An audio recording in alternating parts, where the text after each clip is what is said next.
अक्सर हम बहुत बड़ी बड़ी चीज़ों के लिए खुदा का शुक्र करते हैं, लेकिन मैं आपको कहना चाहता हूँ वो बड़ी बड़ी चीज़ें भी आप तब देख पा रहे हो क्योंकि आप ज़िंदा हो और परमेश्वर ने हमें ज़िंदा रखा है। मैं परमेश्वर को सबसे पहले धन्यवाद देता हूँ आज के सुंदर दिन के लिए, जब प्रभु ने हम सभी भाइयों और बहनों को आज एक बार फिर से फेसबुक पर और यूट्यूब पर हमें एक किया, ताकि आज प्रभु का आत्मा कुछ बोले और हम सब, चाहे हम पास्टर हैं, चाहे हम प्रीचर हैं, चाहे हम एक नॉर्मल चर्च अटेंड करने वाले व्यक्ति हैं, ऑर्डिनरी बिलीवर हैं, इसे कोई मायने नहीं रखता। आज समय है कि खुदा कुछ बोले और हम सब भाई बहन परमेश्वर की वाणी को सुने, उसे समझें और अकॉर्डिंग टू उसके चलें। मैं आज के दिन के लिए प्रभु को धन्यवाद देता हूँ, जो सारी बातों में सर्वश्रेष्ठ है, जिसके सामने हर घुटना टिकेगा और हर जुबान कबूल करेगी कि वो परमेश्वर है, वो आदि और अंत है, अल्फ़ा और ओमेगा है। आइए, मैं चाहता हूँ आप में से जितने भी लोग मुझे देख रहे हैं, क्या हम कुछ समय के लिए, कुछ सेकंड्स, कुछ मिनट्स के लिए क्या हम परमेश्वर की बड़ाई कर सकते हैं? इससे माहौल क्रिएट होगा हमारे आसपास और हम कलाम को और समझ में आएंगे। मैं चाहता हूँ आइए हम सब जहाँ पर अपने घरों में बैठे हुए हैं, आइए मैं जिससे कह रहा हूँ आप भी कहिए। इससे आपको बहुत बहुत आनंद मिलेगा, आपको शांति मिलेगी और शैतान का राज्य हमारे घरों में टूटेगा। आइए मेरे साथ कहिए, वह राजाओं का राजा है, वो प्रभुओं का प्रभु है, वो स्वर्ग और पृथ्वी का मालिक है, वो आकाश और पृथ्वी का सृजनहार है, वो जीवन है, वो पुनरुत्थान है, वो मार्ग है, वो सत्य है, वो जीवन है, वो माफ़ करता है, वो संभालता है, वो शुद्ध करता है, वो हमारी बुराइयों में से भी हमारे लिए भलाइयाँ निकालता है, वो जिंदा है। इज़राइल का उद्धार हमारे परमेश्वर की तरफ से होता है। किसी को घोड़ों का सहारा है, किसी को रथों का सहारा है, हम तो उसके नाम पे ही भरोसा करेंगे। वो जीवन की रोटी है, वो जीवन का जल है। यस यस कहते जाइए। मैं बिलीव करता हूँ जैसे जैसे आप परमेश्वर की बड़ाई करते जा रहे हैं, बिलीव कीजिए कि आपके आसपास दुष्ट आत्माएं भाग रही हैं, आपकी जिंदगी के बंधन टूट रहे हैं, आपके मानसिकता में जो बंधन है वो टूट रहे हैं, परिस्थितियां बदल रही हैं। जब यहोशापात ने परमेश्वर की स्तुति की तब बाइबल बताती है दुश्मन आपस में लड़ पड़े। जब यहोशू ने प्रभु की बड़ाई की, दीवारें गिर गई। मेरे भाइयों और बहनों, आइए ये समय है हम उसकी बड़ाई करें, हम लेजी ना हो। वो जीवन की रोटी है, कहिए मेरे पीछे। वो जीवन का जल है, वो मार्ग है, वो सत्य है, वो जीवन है, वो सच्ची दाखलता है, वो जीवन और पुनरुत्थान है। वो कंगाल का, वो विधवाओं का, वो अनाथों का परमेश्वर है। वो महान है, वो अनुग्रहकारी है। यहोवा मेरी चट्टान है, यहोवा मेरे छुपने का गढ़ है, यहोवा मेरा सींग है, मेरा सब कुछ है। प्रभु मेरा चरवाहा है, प्रभु योद्धा है, प्रभु आकाश और पृथ्वी का अधिकारी है। ये वही है जिसने सृष्टि बनाई।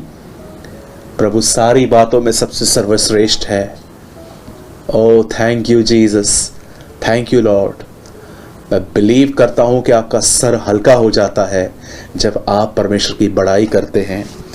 मेरे भाइयों, मेरी बहनों, जब भी हम किसी से मुंबई में मिलते हैं, मैं बिलीव करता हूँ पंजाब में भी ऐसा होता होगा, जब भी हम बॉम्बे में एक दूसरे से मिलते हैं, हम शालोम कहते हैं और हम कहते हैं एक दूसरे को जय मसीह की, और हम एक और वर्ड यूज़ करते हैं, प्रेज द लॉर्ड। अब जब किसी को प्रेज द लॉर्ड कहते हैं तो ये सिर्फ एक वर्ड्स नहीं होने चाहिए, ये आपकी लाइफ होनी चाहिए कि मेरे अंदर किसी के लिए कोई शिकायत नहीं है। I always praising my God, मैं हमेशा अपने परमेश्वर की बड़ाई करूँगा। मैं बिलीव करता हूँ कि आज आपकी ज़िंदगी में खुदा अपने कलाम के द्वारा एक आज़ादी लेकर आने वाला है, और मैं चाहता हूँ इस समय आप प्रिपेयर हो जाएं, और तमाम उन लोगों के लिए जो मुझे सुनते हैं। मैं बिलीव करता हूँ कि आज का कलाम आपकी ज़िंदगी में एक आज़ादी लेकर आएगा। और जब मैं आज़ादी कहता हूँ तो इसका मतलब जानते हैं क्या है? आप सभी जानते हैं कि हमारा भीतरी जीवन कई बार बंधनों में रहता है। हम जो चाहते हैं हम वो कर नहीं पाते हैं, पर जो हम नहीं चाहते हैं वो हमसे हो जाता है। मुझे बहुत सारे लोगों ने मैसेंजर पे इस तरह बहुत सारे लोगों ने लिखा है कि ब्रदर, हम चाहते हैं कि हम खुदा के लिए जिएं, हम व्यभिचार न करें, हम एंगर न करें, हम ये न करें, हम वो न करें, पर ब्रदर हम डिसीजन लेते हैं लेकिन 2-3-4 दिन के बाद हम वापस गिरते हैं। मैं कहता हूँ ये सब बंधन है। और जब आप खुदा का कलाम सुनते हैं तो बहुत ज़रूरी है कि ये कलाम जो है ये आपको फ्रीडम, ये आपको आज़ादी देता है। लेकिन इस आज़ादी में बने रहने के लिए यीशु ने एक बात साफ कह दी थी कि अगर तुम्हारा घर सजा सजाया होगा तो दुष्ट आत्मा वापस अपने साथ और 7 दुष्ट आत्माओं को ले आ सकती है। मेरे भाइयों, मेरी बहनों, मैं इस रहस्य को बहुत अच्छे से जानता हूँ कि जब कोई परमेश्वर का दास पवित्र आत्मा से परिपूर्ण होकर प्रचार करता है, बहुत सारे लोग आज़ाद होते हैं। लेकिन वो क्यों फिर वापस फंस जाते हैं? क्योंकि वो उस स्वतंत्रता को मेंटेन करना नहीं जानते हैं। मैं आपको कहना चाहता हूँ, वचन को सुनना और उसके बाद परमेश्वर के वचन के साथ संबंध रखना, उसको मेडिटेट करना, उसके बारे में सोचना, उसको बोलना, ये बहुत ज़रूरी है। इससे आपकी आज़ादी बनी रहती है। आइए, मैं चाहता हूँ हम 15 मिनट के बाद टॉपिक को चालू करेंगे, लेकिन उससे पहले आप सभी जानते हैं कि मेरी एक आदत है जो मुझे खुदा ने दी है, और मैं हमेशा वचन को शुरू करने से पहले हमेशा आपको किसी विषय पर 10 से 15 मिनट ऐसी चीज़ें जो हम एवरीडे फेस करते हैं, मैं आपको हमेशा इस पर काउंसिल करता रहता हूँ। और आज एक बार फिर से मैं करना चाहता हूँ। और मैं चाहता हूँ इस समय आप जहाँ कहीं भी बैठे हैं, प्लीज़ आप थोड़ा इस पे ध्यान दीजिए। आपको बिल्कुल भी और जगहों पे ध्यान देने की कोई ज़रूरत नहीं है। प्लीज़ आप इस बात पे ध्यान दीजिए। मेरे हाथ में इस समय एक बाइबल है। इस बाइबल को मैं एवरी डे लास्ट 15 ईयर्स से पढ़ रहा हूं। मेरे हाथ में एक बाइबल है और मैं इसे लास्ट 15 साल से पढ़ रहा हूं। मैंने बाइबल के अंदर कुछ चीजें डिस्कवर की हैं, जैसे कि आज्ञाएं यीशु मसीह ने और पुराने नियम में परमेश्वर पिता ने बहुत सारी आज्ञाएं दी हैं, जैसे कि हमें माता पिता का आदर करना चाहिए, हमें व्यभिचार नहीं करना चाहिए, हमें क्रोध नहीं करना चाहिए, हमें हत्या नहीं करनी चाहिए, हमें झूठी कसम नहीं खानी चाहिए। इवन न्यू टेस्टामेंट में तो यीशु ने कहा शपथ ही नहीं खाओ। मैंने बाइबल के अंदर फाइंड आउट किया और मैंने बहुत सारी कमांडमेंट्स देखी।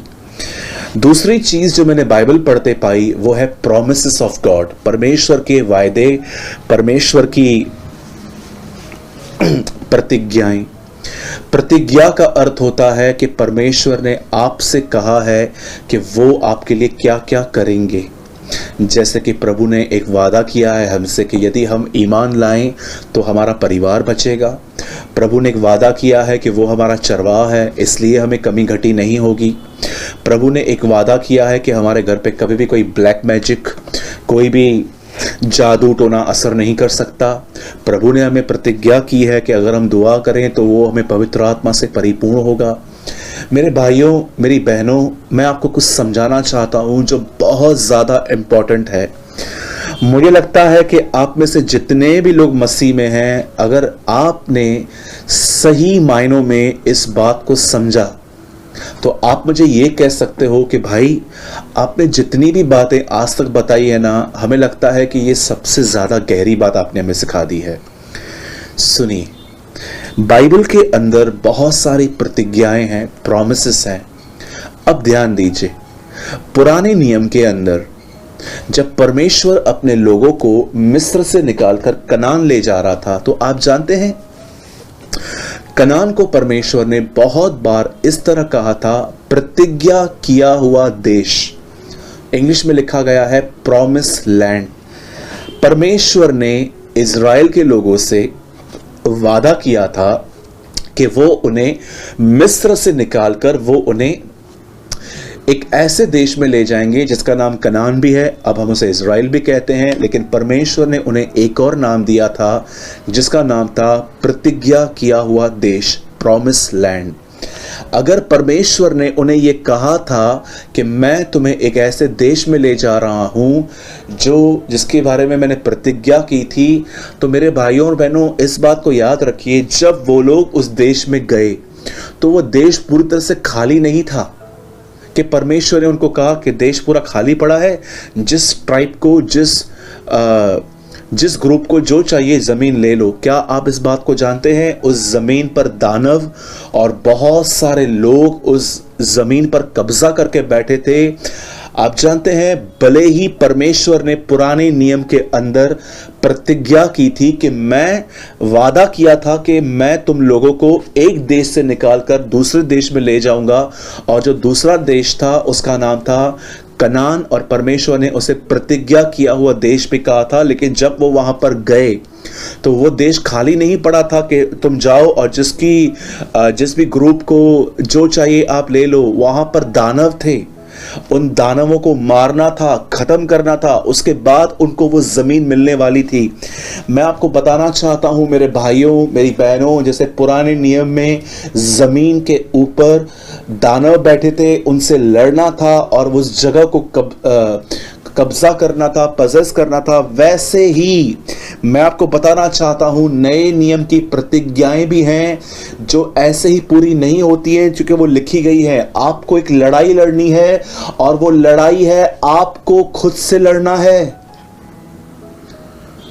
एक सिंपल उदाहरण मैं आपको देना चाहता हूं। अगर आप में से कोई भी तंगी में चल रहा है, फाइनेंशियल डिफिकल्टीज पे चल रहा है, और आपने परमेश्वर के वचन में यह पढ़ा है कि परमेश्वर अपने महिमा के धन से मेरी सारी कमी घटी पूरी करेगा, मेरी कमी घटी पूरी करेगा, ये आपने पढ़ लिया। ये पढ़ने पर पूरा नहीं होता है, इस पर आपको ईमान रखना पड़ता है, ट्रस्ट करना पड़ता है कि परमेश्वर मुझे ब्लेस करेंगे।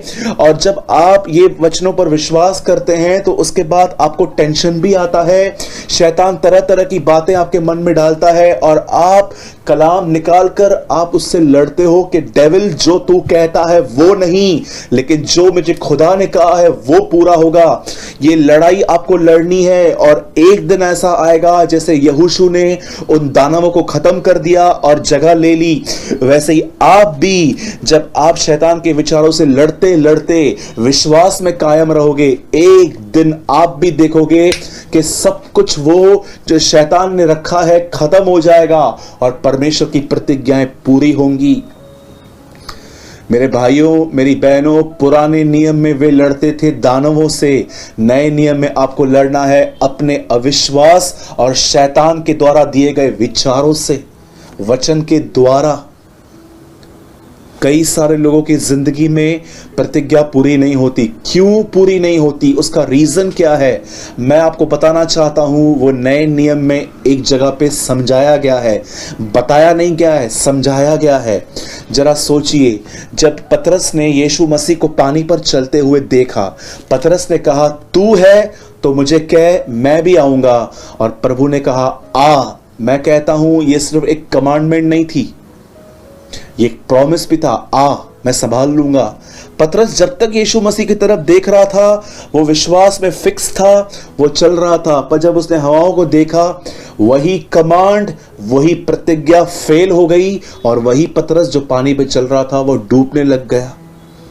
बाइबल बताती है सुने हुए वचन से कोई लाभ नहीं पहुंचा, क्योंकि वो विश्वास के साथ बैठा ही नहीं।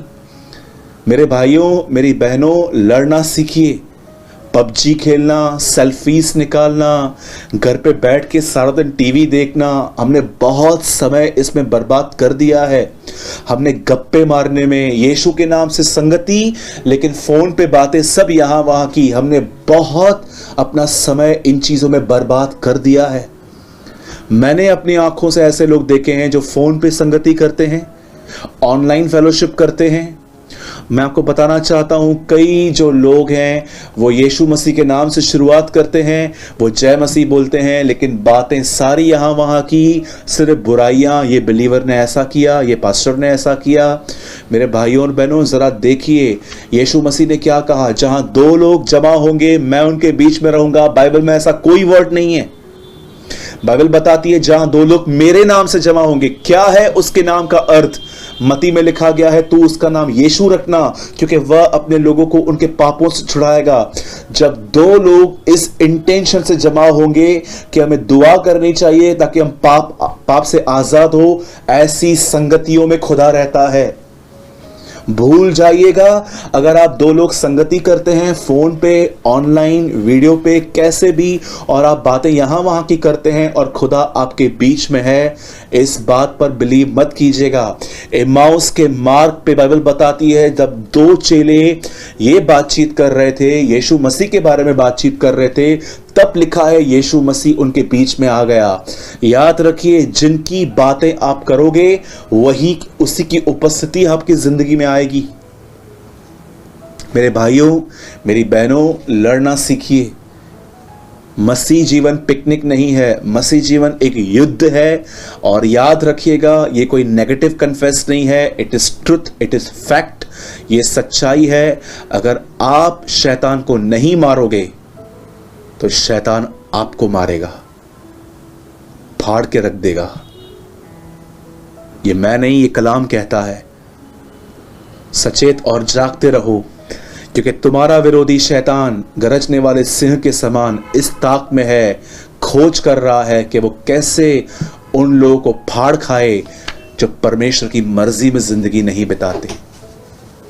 मेरे भाइयों, मेरी बहनों, मैं आज आपको जो समझाना चाहता हूं वो ये है, जब भी आप बाइबल को पढ़ रहे हैं, प्लीज अपने हाथ में पेन और पेपर लीजिए। क्या आज्ञा है वो एक पेज पे लिख लीजिए, क्या प्रतिज्ञाएं हैं वे दूसरे पेज पे लिख लीजिए। और जो प्रतिज्ञाएं आपने, जो वायदे आपने प्रभु से पाए हैं, उन वादों को कहिए अपनी सिचुएशंस में। और उसके बाद भी अगर आपको ख्याल आ रहे हैं कैसे सब कुछ ठीक होगा, कब ठीक होगा, कुछ भी अच्छा नहीं हो रहा है, लॉकडाउन में बहुत नुकसान हुआ है, कैसे भरपाई होगी, बच्चों की शादियां कैसे हो पाएंगी, मेरा पति आखिर कब ठीक होगा, ड्रिंक कब करना बंद कर देगा, इन सारी बातों के खिलाफ खड़े होकर वचन कहिए, प्रतिज्ञा कहिए। और उसके बाद जब आप डेविल से लड़ेंगे, जीत आपकी है। मैं आपको बताना चाहता हूं, यह आपको चीज हैरान कर सकती है और खुश भी कर सकती है। आप और मैं एक ऐसे युद्ध में हैं कि यदि हम परमेश्वर के साथ चले तो हम अवश्य जीतेंगे। We will definitely win if we walk in God's will. Thank you Jesus. मैं बिलीव करता हूं कि ये आपने ज़रूर लर्न किया होगा। आप जानते हैं, जब यीशु मसीह ऊपर उठाए गए थे, उससे पहले उसने अपने चेलों को क्या कहा?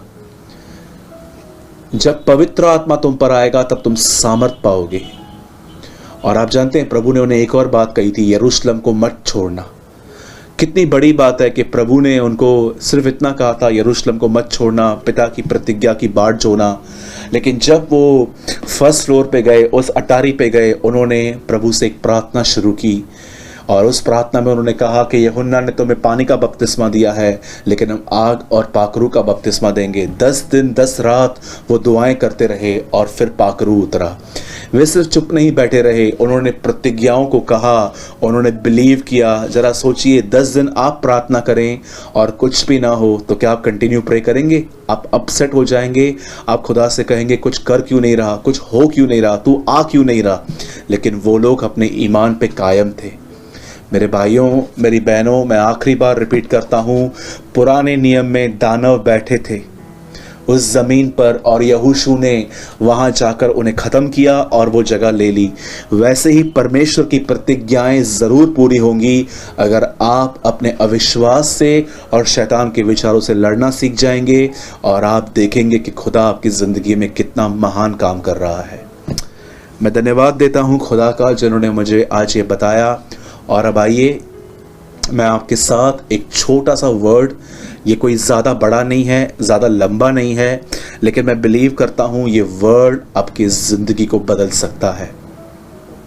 और आज मैं विशेष उन लोगों के लिए बात करना चाहता हूँ जिनका पास्ट बहुत बुरा रहा है, जिनके पास्ट में उन्होंने कुछ ऐसी गलतियाँ की कि आज तक वो बातें उनके मन से नहीं जा पा रही हैं, या कुछ लोगों ने पास्ट में इतना पेन उठाया है कि आज तक छाले, मैं कहूँगा इंजरीज हार्ट में है। मैं चाहता हूँ आप में से सबसे पहले हम बाइबल खोलेंगे, उसके बाद हम दुआ करेंगे, उसके बाद मैं आपको कलाम के ऊपर समझाना शुरू करूँगा। मैं सबसे पहले चाहता हूँ कि आप में से प्लीज़ कोई मेरे साथ ओपन करे फिलिपियो 3 अध्याय, the book of Philippians chapter 3। Let's pray. आइए हम दुआ करें। धन्यवाद यीशु, धन्यवाद यीशु। पिता, हम दुआ करते हैं यीशु मसीह के नाम में। स्वर्ग और पृथ्वी के मालिक, आकाश और पृथ्वी के सृजनहार, तू धन्य है, तेरा नाम धन्य है। सब कुछ तेरे द्वारा और तेरे लिए है। खुदा, आज हमें एक बार फिर से तेरी जरूरत है।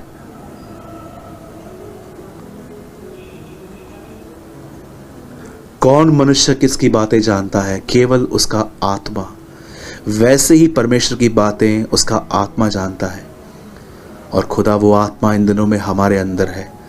पवित्र आत्मा, अपने भेद की बातें हम पर रिवील कीजिए।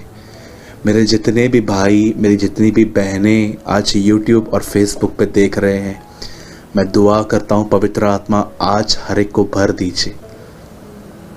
मेरा हर भाई, मेरी हर बहन खुदा तुझसे भर के यहाँ से आज जाए। उनकी झोलियों को भर दे, उन पर दया कर।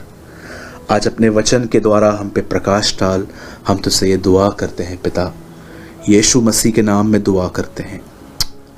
आमीन, आमीन। मैं आपके लिए पढ़ रहा हूं फिलिपियो 3 अध्याय 13th वर्ड। हे भाइयों, मेरी भावना यह नहीं कि मैं पकड़ चुका हूं, परंतु केवल यह एक काम करता हूं कि जो बातें पीछे रह गई हैं उनको भूलकर आगे की बातों की ओर बढ़ता हुआ निशाने की ओर दौड़ा चला जाता हूं, ताकि वह इनाम पाऊं जिसके लिए परमेश्वर ने मुझे मसीह यीशु में ऊपर बुलाया है। Praise the Lord. आइए, मैं चाहता हूं आप सब आज के कलाम में ध्यान दें। वैसे तो मैं हमेशा परमेश्वर के वचन की शुरुआत परमेश्वर यीशु मसीह से ही करता हूं, लेकिन आज मैं थोड़ी डिफरेंट वे में स्टार्ट कर रहा हूं। पहले मैं चाहता हूं कि आप कुछ जानिए। मेरे भाइयों, मेरी बहनों, ये किसी को बढ़ावा देना नहीं है। मैं जानता हूं मैं एक हारे हुए शत्रु की बात कर रहा हूं, लेकिन मैं इतना भी कहूंगा कि वो हारा हुआ है, लेकिन वो मूर्ख नहीं है, वो चालाक है। वो प्लान करता है, वो धीरज धरता है, वो तरह तरह की बातें, तरह तरह की युक्तियां, प्लानिंग्स करके वो आपके सामने आता है। मेरे भाइयों, मेरी बहनों, इस बात को याद रखिए, अगर आज इस पृथ्वी पर और स्वर्ग में सबसे ज़्यादा अगर कोई ताकतवर है तो वो हमारा परमेश्वर है। लेकिन आपको ये भी फैक्ट नहीं भूलना चाहिए कि अगर उसके बाद किसी के पास ताकत है तो वो शैतान है। मैं आपको बताना चाहता हूँ, कुछ लोगों के लिए ये बातें बहुत काल्पनिक होती हैं। कई सारे लोग कहते हैं कि शैतान वैतान कुछ भी नहीं होता, ये सब इंसान का किया कराया है। अगर आप इस तरह की बातें करते हैं तो आपने बाइबल को झूठा ठहरा दिया। अगर आप बाइबल को आराम से पढ़ेंगे तो आपको उत्पत्ति के 3 अध्याय में शैतान एक सांप के द्वारा हवा से बात करता हुआ दिखेगा। अगर आप उसके बाद अय्यूब की किताब पढ़ेंगे तो आपको शैतान वहाँ पर दिखाई देगा कि कैसे जब स्वर्गदूत खुदा के सामने खड़े थे, परमेश्वर के पुत्र लिखा है, तो वो वहाँ पर आया। उसके बाद अगर आप यशाया नबी की किताब पढ़ेंगे तो आपको वहाँ पर भी डेविल दिखेगा, एक चैप्टर 14 में या तो 28 में, मुझे नंबर ठीक से याद नहीं है, कि शैतान वहाँ पर भी था। यहजकल अगर आप पढ़ेंगे तो आपको वो वहाँ पर भी मिलेगा। और अगर आप पुराने नियम में एक इतिहास पढ़ लें तो आपको वहाँ पर भी दिखेगा कि शैतान ने दाऊद को उकसाया था। पुराने नियम के अंदर बहुत कम इसके बारे में नॉलेज था, लेकिन न्यू टेस्टामेंट में आपको बहुत हद तक यीशु मसीह ने इसके विषय में चर्चा की है। यीशु ने बहुत कुछ बताया है, क्योंकि यीशु जानता था कि अगर हम अपने शत्रु को और उसकी चाल को पहचान लें तो हमारे लिए युद्ध आसान हो जाएगा। जरा सोचिए, अगर आप एक लड़ाई में हो और आपको पता है कि ये लड़ाई कल सुबह 11 बजे स्टार्ट होने वाली है, जरा सोचिए आप कितने डरे और सहमे हुए रहेंगे, क्योंकि आप अपने शत्रु के बारे में कुछ भी नहीं जानते हैं कि वो कहाँ से आएगा, वो तलवार लेकर आएगा, छुरा लेकर आएगा या गन लेकर आएगा। बस आप बैठे हो। लेकिन सोचो, अगर कोई आपको पूरी इन्फॉर्मेशन दे जाए कि वो ईस्ट साइड से आ रहा है, उसके साथ इतने लोग हैं, तो ज़रा सोचिए आपको कितना टाइम मिल जाएगा लड़ाई प्लान करने के लिए। क्यों बाइबल बताती है कि न्यू टेस्टामेंट ऐसा लिखा गया है कि जो लोग बीमार थे वो यीशु के पास आए और यीशु ने उनमें से दुष्ट आत्माएं निकाली। आप आगे पढ़ेंगे तो शैतान ने यीशु मसीह को बहुत सारे विचार दिए, अपने आप को ऊपर से नीचे गिरा दे, पत्थर को रोटी बना दे, मेरे सामने झुक जा। उसके बाद आप आगे पूरी न्यू टेस्टामेंट पढ़ लीजिए।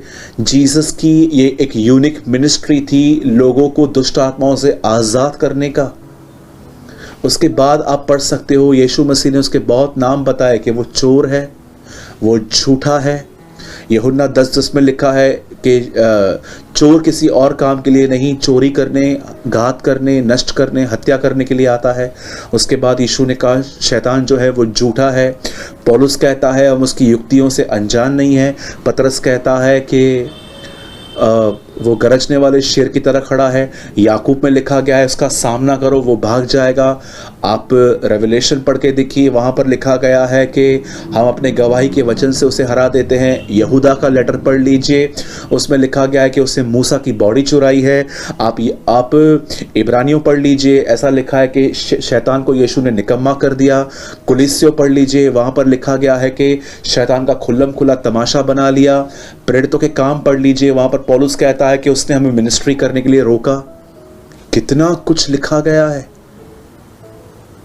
क्यों नया नियम शैतान के बारे में? क्या अपोस्टल, क्या प्रेरित, क्या चेले उसको बढ़ावा दे रहे थे? नो, वो उन युक्तियों की पहचान करवा रहे थे कि ये किस तरह की प्लानिंग्स करके वो आपके सामने आता है।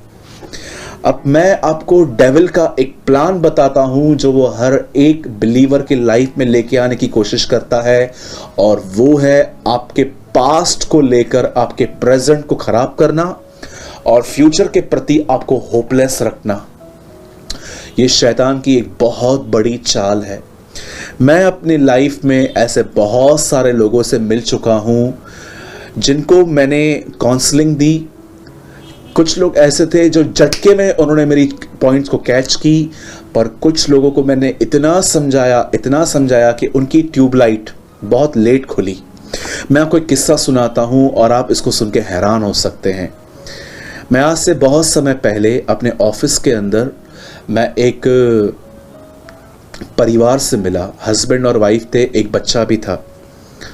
मैं आपको बताना चाहता हूं कि वो जो छोटा बच्चा था, मेरे ख्याल से उसकी उम्र कुछ 7 या 8 साल की होगी, और मुझे आज भी अच्छे से पता है कि वो अपने माँ बाप के साथ जब मेरे ऑफिस में था, मुझे वो उसका फेस थोड़ा ग्लूमी, डिप्रेस लग रहा था। तब मैंने उसे अपने पास बुलाया, मैंने उसको अपनी लैप पर बिठाया, अपने पाँव पे बिठाया, और मैंने उससे पूछा आप क्या खाओगे। 2-3 बार पूछने पर भी उसने मुझे कोई उत्तर नहीं दिया, लेकिन चौथी बार मुझे ऐसा लगा कि वो किसी चीज़ से अपसेट है। तो मैंने उसको माँ बाप से अलग जाकर मैंने उससे पूछा व्हाई यू आर अपसेट, तू निराश क्यों है। तभी भी वो मुझे नहीं बता रहा था। फिर मैंने उसको चॉकलेट्स दिए, उसके बाद उससे मुझे बताया कि घर के अंदर मुझे बिल्कुल मेरा मन नहीं लगता, मुझे मज़ा नहीं आता। तब मैं थोड़ा बहुत समझ गया कि पेरेंट्स की वजह से वो सफ़र कर रहा है। उसके बाद मैं अपने रूम में आ गया, वो फैमिली मेरे सामने ही बैठी थी। एक्चुअली वो लोग काउंसलिंग के लिए आए थे, और जब मैं उनसे बातचीत कर रहा था तो मुझे पता चला कि इन दोनों के आपसी संबंध अच्छे नहीं हैं। तब मुझे एक बात पता चली, इन दोनों का पास्ट बिल्कुल ठीक नहीं था। शादी से पहले ही इन दोनों के लाइफ में बहुत सारी ऐसी बातें थी जो बहुत गलत थी, और शादी करते टाइम ही इन्होंने एक दूसरे के पास्ट को बिल्कुल क्लियर किया था, बताया था। लेकिन अब बात ये थी कि हस्बैंड और वाइफ के बीच में जब भी थोड़ी तू मैं थोड़ा झगड़ा होता था, ये दोनों एक दूसरे को अपना पास्ट बता के लड़ाई करते थे। वो कहती थी तू तो ऐसा ही है, तू शादी से पहले भी ऐसा ही था। और फिर पति कहने लग गया तू तो बड़ी दूध की धुली हुई है, तू तो बड़ी साफ़ सुथरी है, तू कौन सी ऐसी है, तूने भी तो बहुत सारे ये किया था, वो किया था। मेरे भाइयों, मेरी बहनों, मैं आप में से हर व्यक्ति को समझाना चाहता हूँ, आप किसी भी संबंध में क्यों ना हैं, चाहे आप बेटी हैं और आप अपने बाप के साथ हैं, आप बाप बेटी हैं, आप एक बॉय हैं और आपके डैडी हैं, आप एक बाप और बेटे हैं। चाहे आप किसी भी संबंध में हो, चाहे आप बाप बेटे हो, चाहे आप माँ बाप हो, चाहे आप कोई भी हो, किसी भी संबंध को डिस्ट्रॉय करने के लिए इतना काफ़ी है, ज़्यादा करने की ज़रूरत नहीं पड़ती है कि बस झगड़े के अंदर पिछली बातें निकालना। तेरी माँ ने ऐसा किया था, तेरे डैडी ने ऐसा किया था, तेरे बच्चों ने ऐसा किया था, तेरे भाई ने ऐसा किया था, जब शादी हो रही थी तो आपका बिहेवियर मेरे साथ बुरा था, वगैरह वगैरह। आप जानते हैं जिस समय आप इस तरह करते हैं, उस वक्त जब भी आप एक दूसरे को अपनी पास्ट की गलतियां याद करवाते हैं, याद रखिए आप एक दूसरे की मदद नहीं कर रहे हैं, आप एक दूसरे का संबंध खराब कर रहे हैं। और जिस समय आप ऐसा करते हैं, मैं आपको बताना चाहता हूं, आप पूरी तरह से डेविल के हाथ में होते हैं, क्योंकि डेविल ही है जो दूसरों की गलतियां, आप जानते हैं रेवलेशन में शैतान के लिए लिखा गया है, भाइयों पर दोष लगाने वाला गिर गया। शैतान हमेशा लोगों की शॉर्टकमिंग्स देखकर, उनकी गलतियां देखकर उनको ब्लेम करता रहता है। और अगर आप भी ये कर रहे हो पास्ट में, एक झगड़े के अंदर, मैं ये नहीं कहता हूं कि झगड़ा नहीं होना चाहिए, मैं जानता हूं कि हम परफेक्ट नहीं हैं, हम तो चाहते हैं कि कभी झगड़ा हो ही नहीं, लेकिन अगर आपका झगड़ा हो रहा है या कभी कभी हो जाता है तो प्लीज़ अपने पास्ट की बातें मत निकालिए, ये बहुत डेंजर है। मैं तो कहता हूं कि हमें झगड़ना ही नहीं चाहिए, लेकिन अगर आपके लाइफ में अगर ये गलतियां आप कर चुके हैं तो कृपया आज बंद करें, क्योंकि आज मैं आपके सामने कुछ चीज़ों का खुलासा करना चाहता हूं कि कैसे आपका पास्ट आपके प्रेजेंट को ख़राब करता है। मैंने आपको शैतान के बारे में इसीलिए बताया क्योंकि मैं ये समझाना चाह रहा था कि पुराने नियम में इतना जिक्र नहीं है, लेकिन नए नियम में क्यों इतना शैतान का जिक्र है, क्योंकि प्रभु हमें समझाना चाहता है कि अब तुम उसकी युक्तियों को पहचानो ताकि युद्ध आसान हो जाए। कई सारे हस्बैंड और वाइफ जब एक दूसरे से झगड़ते हैं, दो जवान भाई, दो जवान बहनें जब आपस में लड़ती हैं, मैंने बहुत देखा है, जो चीज़ें आपने फेथफुली उनको बताई थी काउंसलिंग के तौर पे कि मैं यहाँ पर फंसा हुआ हूँ, मुझे कैसे बाहर आना है, मुझे सिखा, आज वही बातें हम एक दूसरे के साथ झगड़ों में करते हैं। क्यों कर रहे हैं हम ऐसा? क्यों हम किसी को पास्ट याद करवा के उसको डीमोटिवेट कर रहे हैं? मैंने रिसेंटली एक आंटी को देखा, वो अपने बच्चे को, जो उसके मार्क्स कम आए थे, कुछ समय पहले की ही बात है, बच्चा 8 या 9 में था, तो उसको वो याद करवा रही थी कि तू 7th में भी ऐसा हुआ था, वो हुआ था। अगर आप अपने बच्चों के अंदर इम्प्रूवमेंट देखना चाहते हैं तो ये कोई तरीका नहीं है कि आप इस तरह उनसे बात करें। अगर आपका बच्चा कम मार्क्स लेकर आ रहा है तो आपको ये जांचना चाहिए कि आपका बच्चा कम इंटेलिजेंट क्यों है या वो इतना डल क्यों है। आपको उस पर मेहनत करनी है, आपको उसको बार बार उसकी गलतियां याद नहीं करवाती हैं। मैं अपने कलीसिया के अंदर जब बच्चों का रिजल्ट आता है तो मुझे आज भी पता है, जिस बच्चे के लाइफ में बहुत कम मार्क्स आती हैं, उल्टा मैं उसको अपनी गोदी में लेता हूँ, उसके सर पे हाथ रख के ये नहीं कहता हूँ कि तू डफर है, तू पढ़ता क्यों नहीं है, ध्यान देना। मैं कभी उसको ये नहीं कहता हूँ, मैं उसको हमेशा कहता हूँ आप पास हो गए हो, प्रेज द लॉर्ड, प्रभु की स्तुति हो, लेकिन आओ हम अगले साल और मेहनत करेंगे। और मैंने देखा है मेरे चर्च के अंदर बच्चों के अंदर एक बड़ा परिवर्तन है।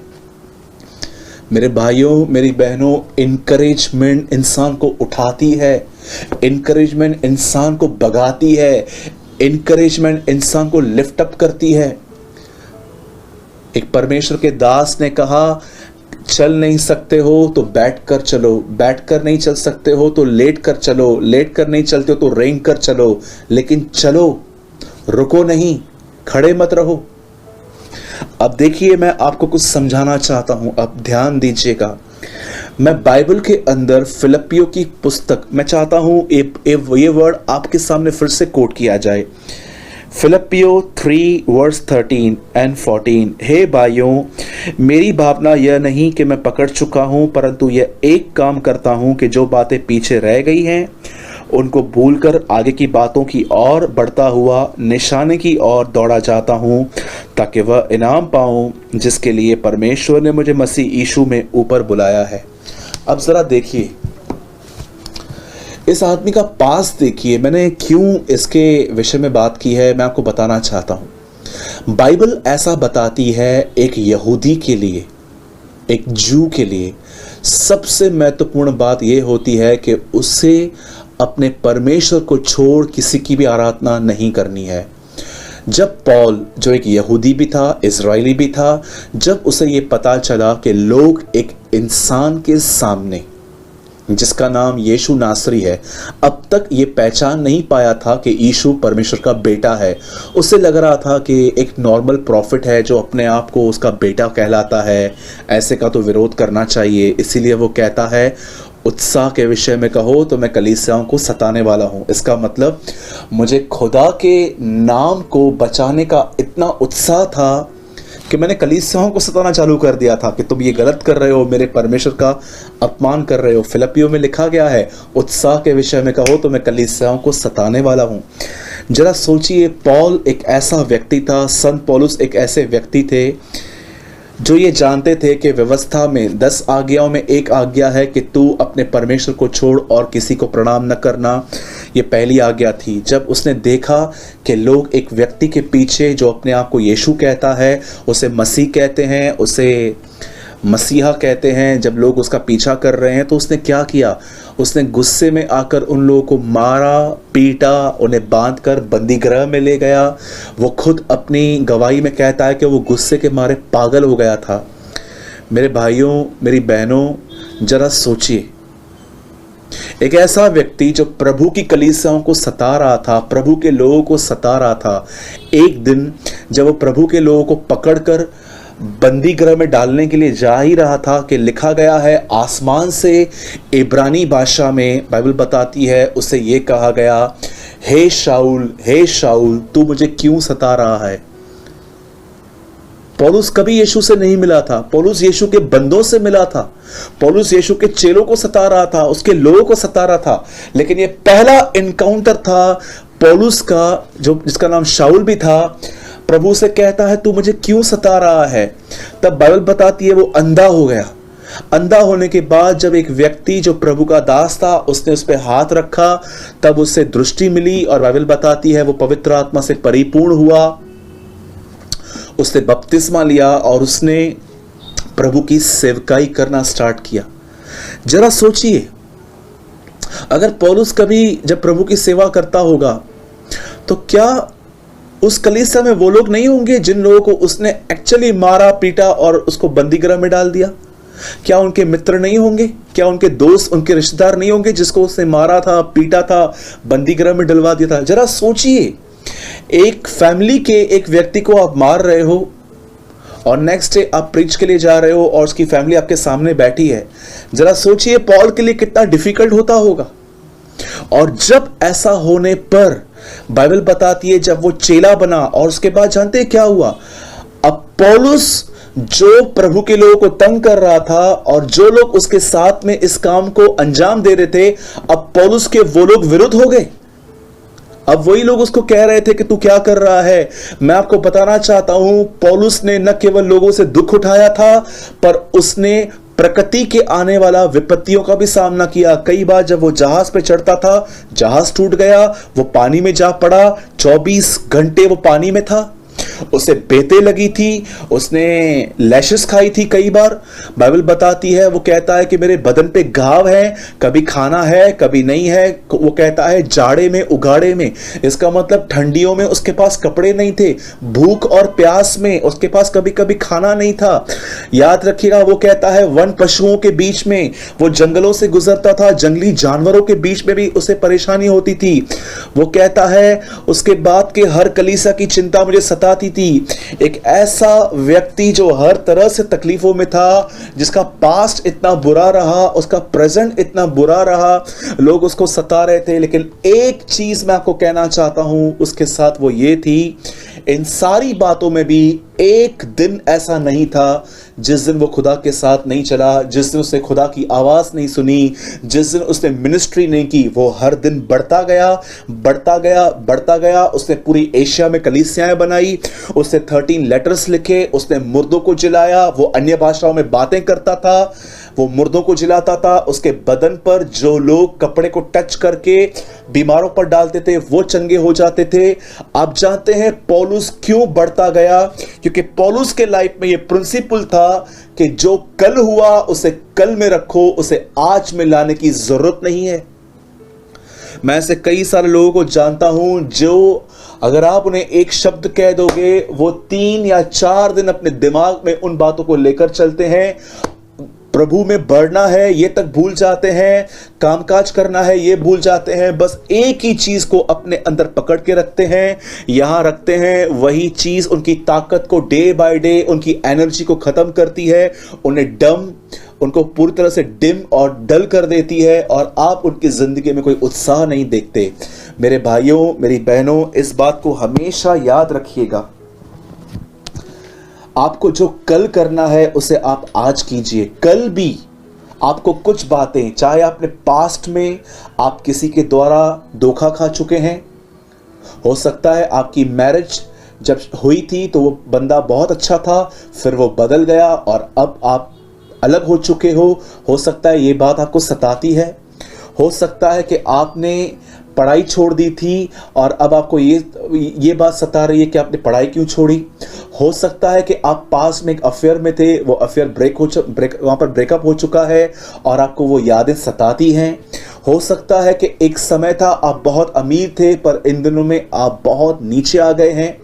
चाहे आपके लाइफ की कोई भी परिस्थिति क्यों ना हो, चाहे आप डिवोर्स हो चुका है, चाहे कुछ भी हो गया है, मेरे भाइयों, मेरी बहनों, चाहे आप क्या भी करें, कुछ भी करें, एक दिन तो आपको ये सब भूलकर आगे दौड़ना है, आगे चलना है। तो जो आप कल करोगे उसे आप आज से क्यों नहीं करते? आप जानते हैं बाइबल क्या बताती है? देखो, मैं एक नया काम करने पर हूं, पुरानी बातें चली गई।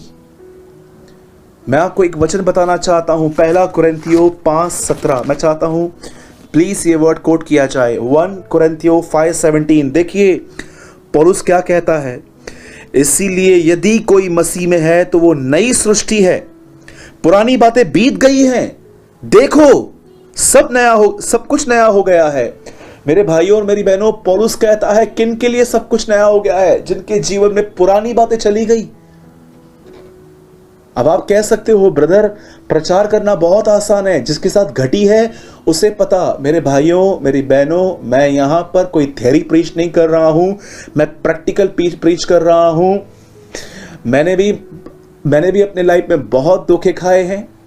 बहुत सारे लोग बोला फेस लेकर मेरे सामने आए, वो मुझसे मदद लेके गए, पर बाद में मुझे मालूम पड़ा कि इनके इंटेंशंस कुछ और ही थे।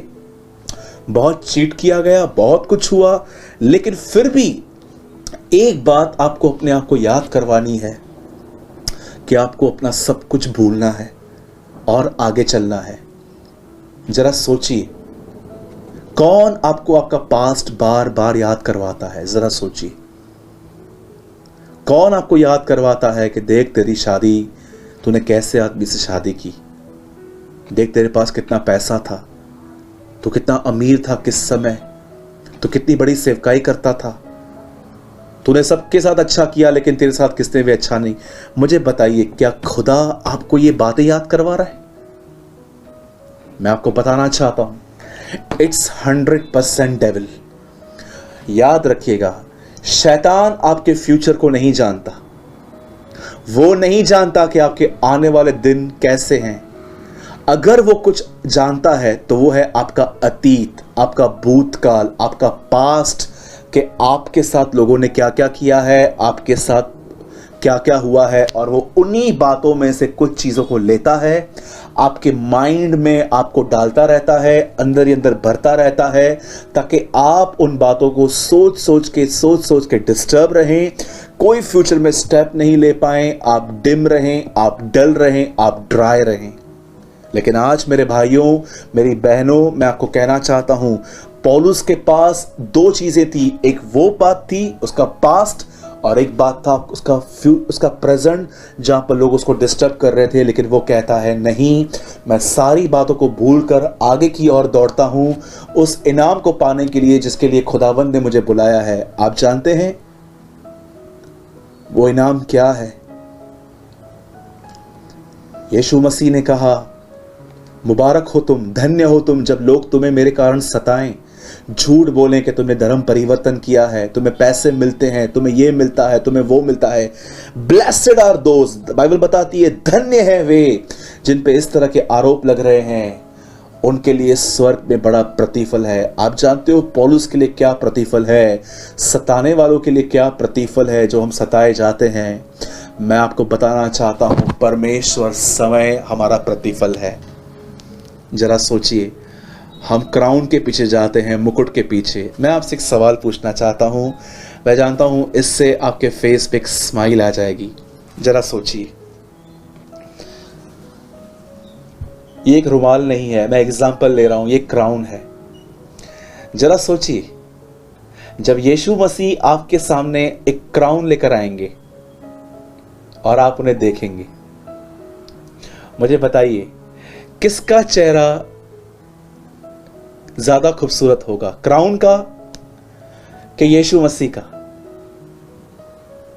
आपको लगता है कि जब यीशु मसीह क्राउन लेकर आएगा तो आपका ध्यान उस क्राउन पे जाएगा? हम उसके चेहरे को ही देखते रहेंगे, उसकी मासूमियत को, उसकी वो जो इनोसेंट फेस है जो हमारे लिए तोड़ा गया, जिस पे थूके पड़ी, जिस पे मार खाई गई। मैं समझता हूँ हम सब उसके चेहरे की तरफ देखेंगे और हम रोते रहेंगे और हम उसे ये कहेंगे कि खुदा तू ही है जिसने मुझे बचाया था, और मैं बिलीव करता हूँ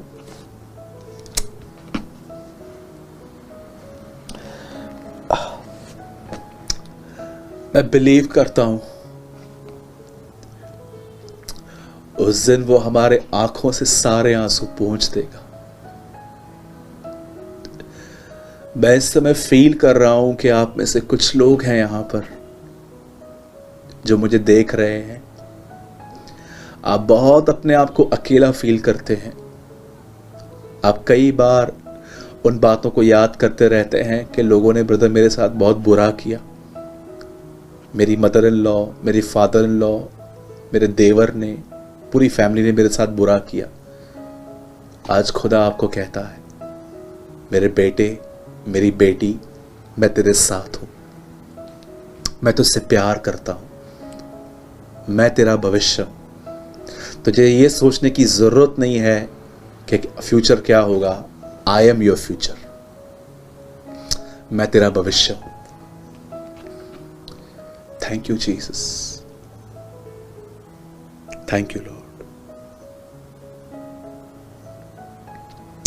मैं इस समय इस कमरे में प्रभु की महान उपस्थिति को महसूस कर रहा हूं, और जितने भी लोग मुझे देख रहे हैं, चाहे वो फेसबुक पर हैं, चाहे वो यूट्यूब पर हैं, मैं आपको एक बात जरूर कहूंगा।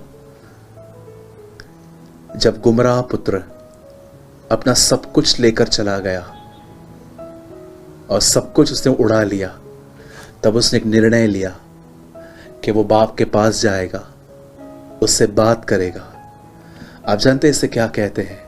नई शुरुआत, अ न्यू बिगिनिंग।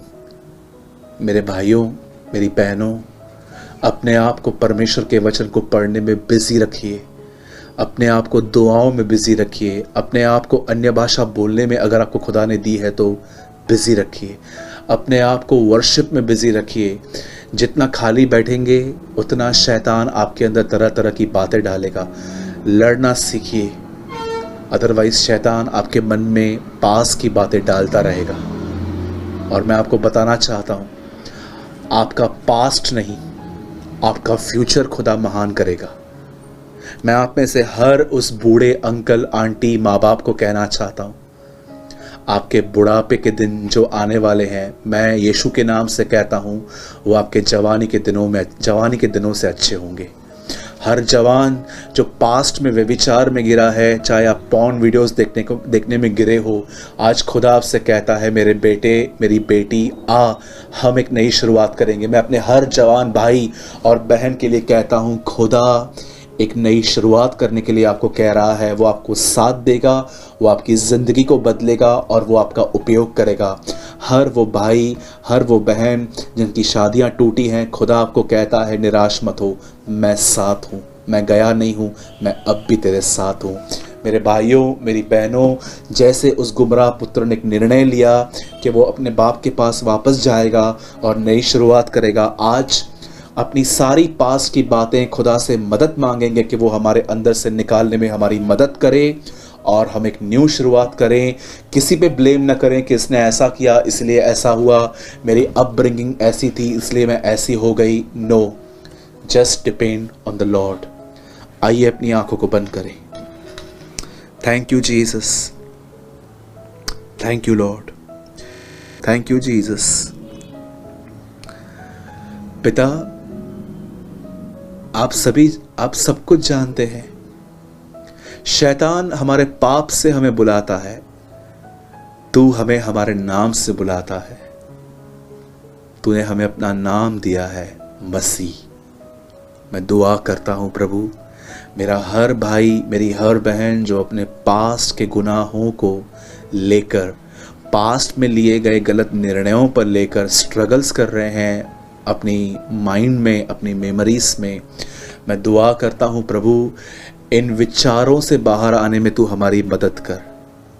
कोई भी आज्ञा जो आपने हमें दी है वो आपके मदद के बगैर हम उसे पूरी नहीं कर सकते। हमें फजल दीजिए और शैतान ने जो गढ़ हमारे अंदर, जो मन में बनाए हैं, उसे यीशु मसीह के नाम से तोड़ दीजिए खुदा। शैतान, तू हमारे ज़िंदगी को छोड़ के चला जा। We are in a new agreement, we are in a new covenant. हम एक नई वाचा में हैं जिसका मध्यस्थ यीशु है। अब तेरा हमसे कोई नाता नहीं है, इसलिए हम तेरी सारी युक्तियों को हमारे जीवन पर, हमारे परिवार पर हम तोड़ते हैं, कैंसिल करते हैं यीशु के नाम में। जितने भी लोग हमें देख रहे हैं, मैं चाहता हूं आप में से जहां कहीं भी आपको बीमारी है, जहां कहीं भी आपको दर्द है, प्लीज अपना दाहिना हाथ वहां पर रखिए। मैं लीडिंग के थ्रू प्रेयर कर रहा हूं कि खुदा मुझे एक अगुवाई दे रहा है कि वो आप में से बहुत सारे बीमारों को चंगा करने जा रहा है। जिस किसी को भी तकलीफ है बदन के जिस हिस्से में, अपना दाहिना हाथ वहां रखिए। यीशु मसीह के नाम से हर दर्द, हर बीमारी, हर अंधकार की शक्ति खुदा के लोगों को छोड़ के चली जाए। बदरुएं यीशु के नाम में चली जाए। बरकत चुराने वाली आत्मा यीशु के नाम में चली जाए। जानबूझकर पाप में गिराने वाली आत्माएं यीशु के नाम में चली जाएं।